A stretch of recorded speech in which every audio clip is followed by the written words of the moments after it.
इकडे पवार घराण्यातच द्वंद्व सुरू झालेला आहे। पाहूयात Pawar versus Pawar news top 9 मधून। अजित पवारांची भूमिका पटली नाही, वयस्कर माणसाची किंमत करत नाही। बारामतीत अजित पवारांचे सख्खे भाऊ श्रीनिवास पवार यांची अजित पवारांविरोधात भूमिका। तर श्रीनिवास काकांची भूमिका लोकांना पटणारी आहे, पवार कुटुंबीय म्हणून सामान्य माणसांना पटणारी भूमिका। श्रीनिवास पवार यांच्या व्हिडिओवर रोहित पवार यांची प्रतिक्रिया। श्रीनिवास पवारांना बारामती विधानसभेसाठी पुत्रमोह आला असेल, मिटकरींचा हल्लाबोल। युगेंद्र पवारांना उमेदवारी देऊन पवारांच्या आणखी जवळ जावं यासाठी वक्तव्य, मिटकरी यांचं वक्तव्य। तर आपली ओळख शरद पवारांमुळेच आहे, आपल्या कुटुंबात असं केव्हाही घडलं नव्हतं। पवार कुटुंब वडीलधाऱ्या लोकांपासून सुरू होतं। शर्मिला पवार यांचं अजित पवारांना उद्देशून विधान।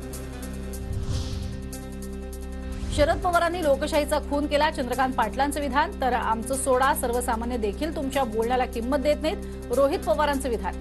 दरम्यान रोहित पवारांनी मला शिकवू नये, चंद्रकांत पाटलांचा पलटवार। अजित पवार गटाचे 12 ते 13 आमदार भाजपच्या चिन्हावर लढण्यास तयार, त्याचं प्रतिनिधित्व मराठवाड्यातील नेते करतायत। रोहित पवारांचा भाजपवर निशाणा। तो रोहित पवारांमध्ये धाडस होतं तर ते बारामतीत का लढले नाहीत? रोहित पवार म्हणजे भविष्य सांगणारा पोपट, आशिष शेलारांचा रोहित पवारांना टोला। शरद पवारांना पराभूत करण्याचा बोलघेवडेपणा थांबावा, नाहीतर ऑक्टोबर 2024 मध्ये कोथरूडकर पार्सल पाठवून देतील। चंद्रकांत पाटलांच्या टीकेवर प्रशांत जगताप यांचं प्रत्युत्तर। सुनेत्रा पवारांचा बारामती लोकसभा मतदारसंघाचा दौरा सुरू। सुनेत्रा पवार यांच्या हवेली तालुक्यातील गावांना भेटीगाठी। अनेक ठिकाणी आज महिला मेळावे आणि बैठका सुद्धा।